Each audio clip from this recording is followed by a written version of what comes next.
Hello everyone, today we're playing Cities Skylines 2 in early access, where we're going to find out whether we can turn Houston into a car-free city. Big thanks to Paradox for granting me access to the Cities Skylines 2 early access and for sponsoring this video. Cities Skylines 2 will be out on the 24th of October, so all of you will get to play it soon enough. So here we have our beautiful representation of Houston, a beautiful amalgamation of highways, parking lots and tall towers, formerly the city center, surrounded by some completely unwalkable suburbs. Oh, and editor's note, this is obviously a smaller representation of the city. I would happily recreate the entire city in Cities Skylines 2, but unfortunately I do not have access to the IBM mainframe. I'm also playing on an early pre-release version of the game, so don't worry about the occasional visual bug or performance issues. Alright, so what do we do to fix this mess? As we all know, one of the main sources of Houston's problems is cars. Traffic is way too high, rendering entire areas of the city unfit for human habitation. There is also induced demand, the phenomenon whereby adding more road capacity motivates more people to drive, making traffic worse. Lucky for us, there is a solution. Induced demand also works backwards, as it turns out, whereby reducing road capacity motivates more people to leave their cars at home and look for alternatives. So here we have a beautiful 10-lane highway feeding the city. Let's work some reverse induced demand magic on it. We'll start with a slight reduction from 10 lanes to 2 lanes. Desperate times call for desperate solutions.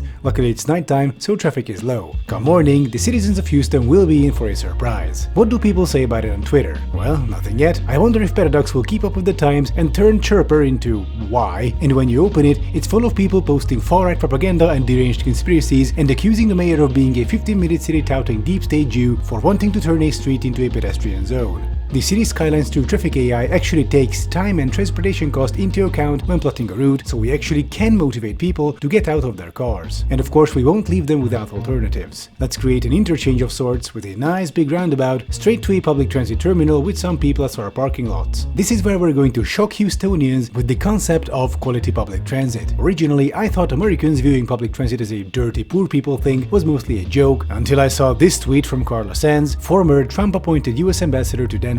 I've seen this before. In Denmark, middle-class people can't afford to drive a car. They have a bike and take the train for long trips. My embassy driver would bike an hour in the snow to get to work. That's the future Team Biden wants for Americans. Is this what you want? Now obviously ambassadors cannot always immerse themselves in local culture, but Jesus. Wait to tell us that throughout your 4 years as the ambassador to Denmark, you've only seen the country from the backseat of the embassy SUV. The replies to this are predictably very funny, and they include one of the most monstrous ratios I've ever seen from the former Danish Minister of Transport with 37,000 likes compared to the original post's 1,500. Like, yeah, Carla, next time try to actually get to know the country you're serving in instead of just drinking cocktails and being driven around for 4 entire years. Back to Houston, people are experiencing an alternative to their car for the first time in their lives. I must say the game has some nicely detailed double-decker trains, which is a welcome improvement from the first game's nondescript train models. Alright, so here we go, the first Houstonians discovering the concept of public transportation. We have a few cars driving in. Actually, I think we can expedite this process. Come to think of it, why have outside road connections at all? Instead, everyone can just pile in through the one highway and then park their car by the station and take the train into the city, where, coincidentally, every single street is pedestrianized. But I also don't want to condemn people to hours of walking across the city, though most Americans could definitely use it. Instead, I've built out a basic subway and tram network on top of the rail connection to provide people with quick access to the rest of the city. Essential services can continue to use pedestrian streets as regular streets though. What I like about Cities Skylines 2 is how service facilities like subway depots, rail yards and so on are larger than in the previous game. Apropos rail yard, this is the part where I randomly start ranting about train related stuff. Welcome to the channel. Have you heard of the Budapest-Bgrade rail line? The Hungarian government under Viktor Orbán is building it. The line is to serve Chinese geopolitical interests, linking a Chinese-owned Greek port to the rest of Europe by rail. Since this rail line is to serve Chinese interests, naturally the Hungarian government is paying for it via a Chinese loan. According to estimates, the line will return the investment to the Hungarian government through customs fees in 979 years. Now then, the Budapest-Bgrade line costs 11.65 million euros per kilometer. As a comparison, the Berlin-Munich line costs 15.27 million euros per kilometer. It sounds like a pretty good deal, except the Budapest-Bgrade line is designed for 160 km per hour and runs on almost completely flat terrain, while the Berlin-Munich line is designed for 300 km per hour and contains 20 tunnels, 300 rail bridges and overpasses, and 170 road overpasses. And a few weeks ago, construction actually stopped on the Budapest-Bgrade line. There is an issue with the European Train Control System, or ETCS, that they want to build there. The Chinese were supposed to build it, but they can't, as the European version is far more complex than the standard Chinese version, so they wouldn't be able to get it certified. The problem is the Chinese government will only pay for a completed project, so now financing is basically halted until they can find someone who can actually build the train control system. But problem number 2 is that the Hungarian company working alongside the Chinese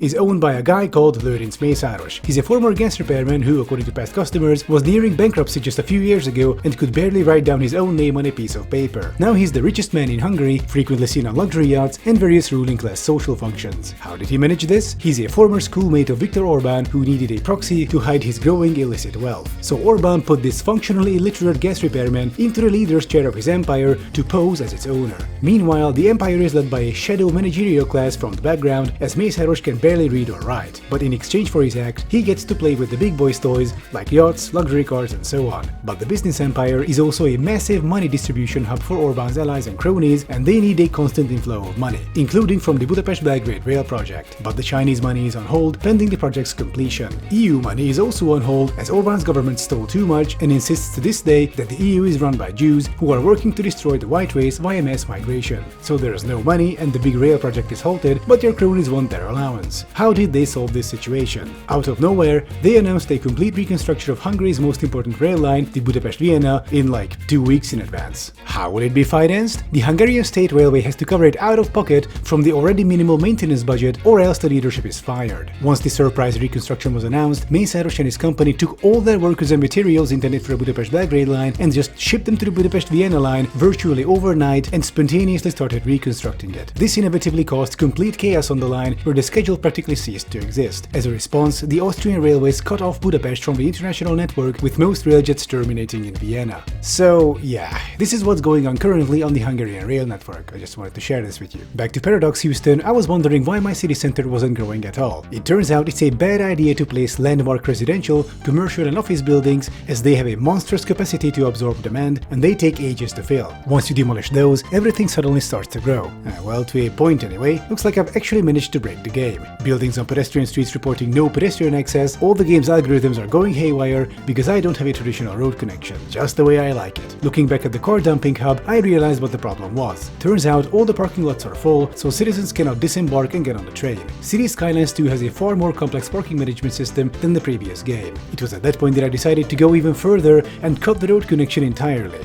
What could go wrong? So I deleted the road connection, relying solely on trains. And my population actually kept increasing somehow. At that point, I've decided to stop ignoring the text messages from Paradox telling me to stop. Instead of trying to break a pre-release version of City Skylines 2, I'll wait until the 24th of October to do so with the full version. Jokes aside, based on my first impressions, City Skylines 2 is shaping up to be a great game overall. Among others, I really like the new mixed zoning option, the new parking management, the more complex tax policies. There is a lot to do and lots of things to customize. It has much more depth and complexity out of the box, and it will only get more enjoyable once the community starts modding it like they did with Cities Skylines 1. It was so successful in fact that many of Cities Skylines 2's features were actually Cities Skylines 1 mods incorporated into the new release. After EA Games ruined SimCity, Cities Skylines 1 became the city builder game, doing everything right that SimCity did wrong. Now Cities Skylines 2 improves upon that even, shaping up to be a truly formidable city builder, a flagship game of Paradox Interactive. By the way, the game is available for pre-purchase already, so if you like the city builder genre or consider getting into it, my recommendation for you is to get it. Thank you once again to Paradox for giving me early access to the game and for sponsoring this video. And I thank you for watching. Feel free to like and subscribe, and I also have a Patreon if you wish to support me making more content. I'll have a couple more videos coming out in the near future, so stay tuned for that. And I'll be seeing you on the 24th of October,